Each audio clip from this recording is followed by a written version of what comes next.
Olá pessoal, vamos continuar com a nossa aula de termoquímica e eu parei na outra aula, ficou faltando terminar esse slide. Mostrei para vocês como a gente calcular isso aqui, né? Faltou terminar alguns detalhes, falar alguns detalhes sobre esse tema. Então, veja só, quando a gente multiplica um coeficiente de uma equação termoquímica por um número qualquer, a gente multiplica o ΔH também. Quando a gente inverte, a gente deve trocar o sinal do ΔH por conta do sentido da reação, certo? Então vamos relembrar o seguinte: o que é que a gente viu até agora? Nós temos três caminhos para calcular o ΔH da reação, certo? A gente já calculou o ΔH a partir das entalpias de formação, né, o ΔHF. A gente já calculou a partir das energias de ligação, que foram as últimas aulas que a gente viu. E agora a gente vai utilizar esse conhecimento somando algebricamente várias equações com as variações de entalpia já conhecidas para obter os valores de ΔH a partir da lei de Hess, certo? Vamos seguindo. A partir de agora a gente vai ver alguns exemplos para praticar e entender melhor como que a gente vai resolver problemas utilizando a lei de Hess, certo? Vamos primeiro para um exemplo bem simples, que é a formação de água do estado sólido para o estado gasoso. Veja só, aqui eu tenho água sólida, se torna água líquida, e o valor do ΔH é 7 kJ por mol, ou seja, quando a água está sólida e ela passa para o estado líquido, ela precisa absorver energia. No caso aqui, ela absorve 7 kJ. Da água líquida para o vapor, para o gasoso, ela precisa absorver 44 kJ, certo? Só que eu quero saber qual é a energia necessária para pegar a água que está aqui no estado sólido e passar ela diretamente aqui, ó, para o estado gasoso. Quanto de energia eu vou precisar? Então, vejam que... Deixa eu mudar aqui a cor.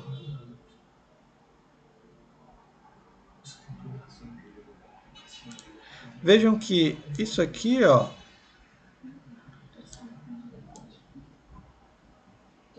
tudo aqui na verdade é água, mas se a gente observar direitinho, o que vai diferenciar um do outro é o estado físico, certo?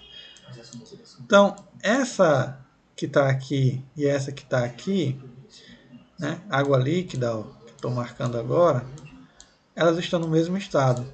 Se elas estão no mesmo estado físico e são iguais, idênticas, da mesma substância, a gente pode eliminar, já que elas estão em lados opostos aqui da minha equação química, certo? Então, no final eu tenho o quê? A água sólida se torna água gasosa.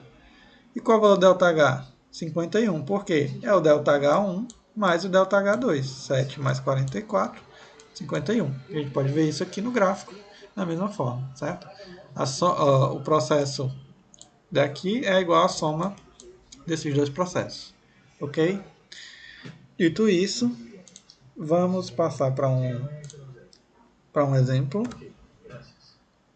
Temos aqui um exemplo da FUVEST. Tá aí. O besouro bombardeiro espanta seus predadores, expelindo uma solução quente. Quando ameaçado em seu organismo, ocorre a mistura de soluções aquosas de hidroquinona, peróxido de hidrogênio e enzimas, que promovem uma reação exotérmica representada por essa equação aqui, certo?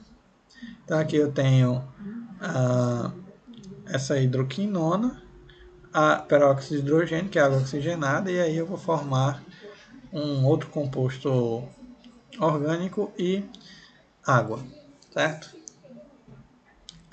O calor envolvido nessa transformação pode ser calculado considerando os processos. Aí eu coloquei aqui, eu tenho aqui o processo, esse processo que está em vermelho, certo? Que é referente a essa substância. Bom, quando ela sofre ionização.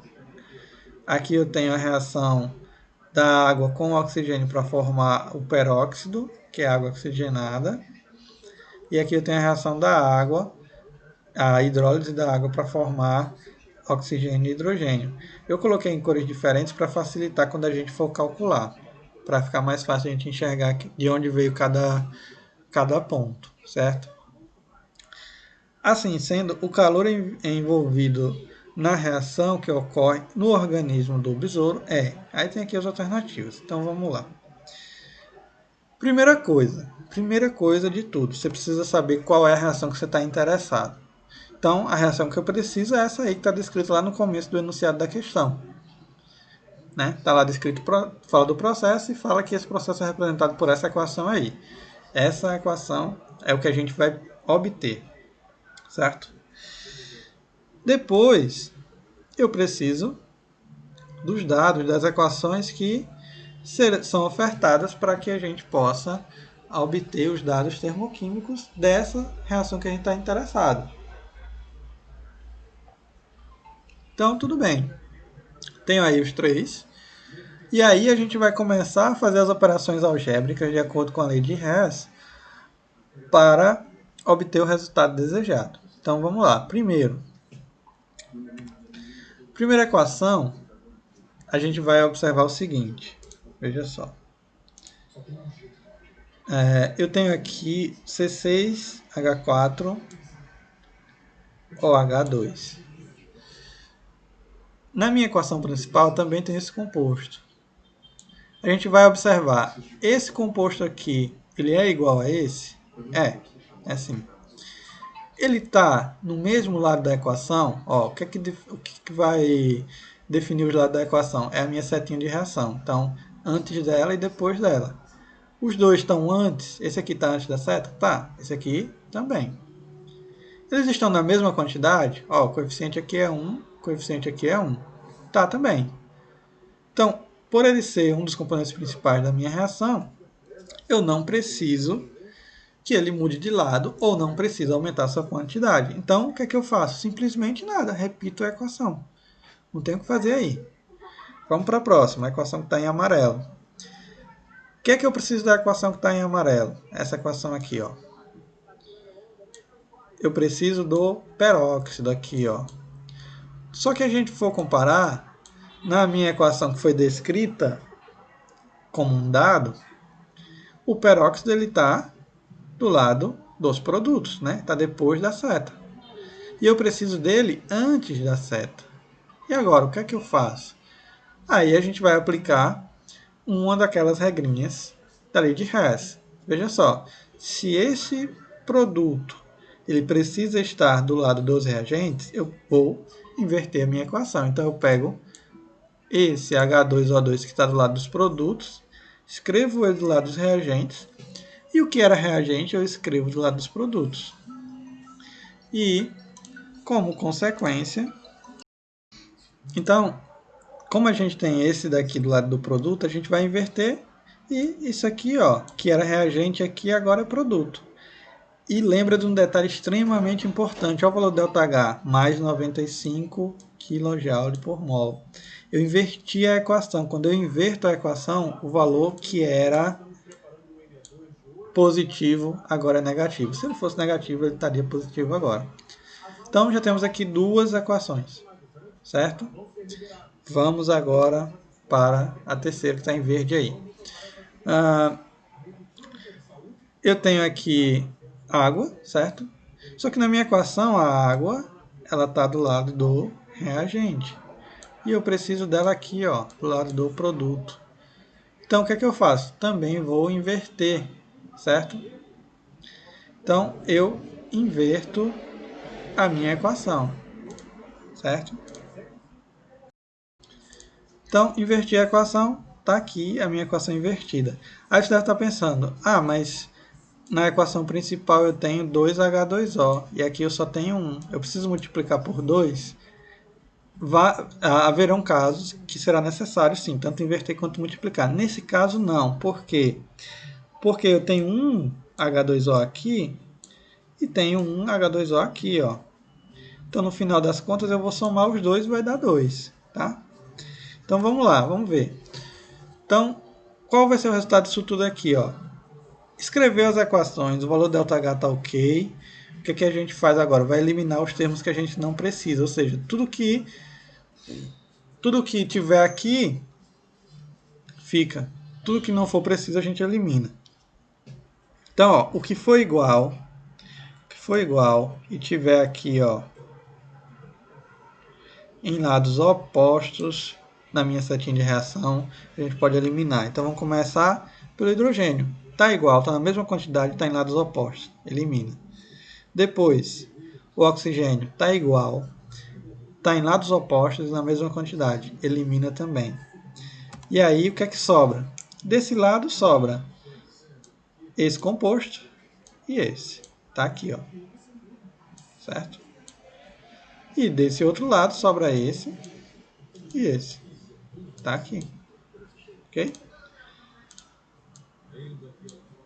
Feito isso, aí agora só falta calcular o valor do ΔH. Como é que a gente faz isso?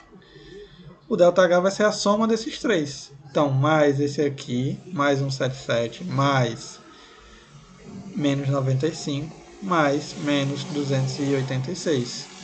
Então, feito isso, a gente tem aí o resultado que é menos 204 kJ por mol. E aí, deixa eu voltar aqui, nós temos aqui, ó, alternativa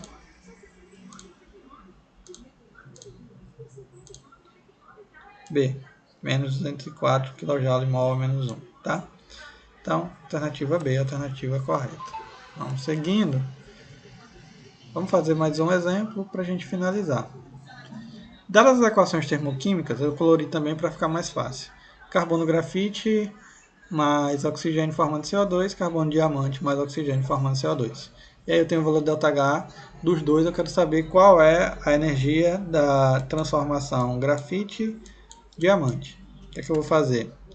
Primeira coisa, como eu falei, escreve a equação base, a equação que você vai obter no final, que é justamente essa equação aqui, ó. Essa equação aqui, ó, que é o que você quer saber, o ΔH, certo?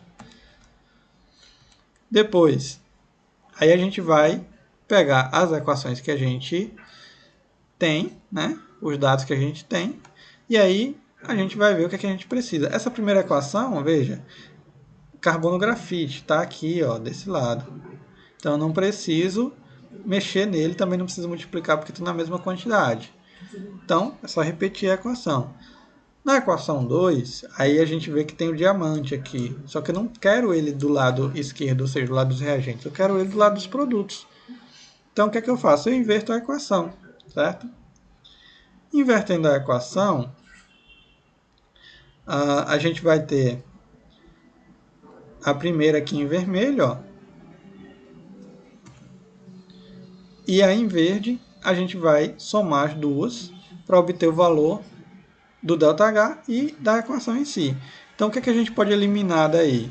Veja só, o oxigênio, que está igual nos dois lados, só que estão opostos, e o CO2, que também estão iguais, só que estão em lados opostos, como eu mostrei para vocês no outro exemplo.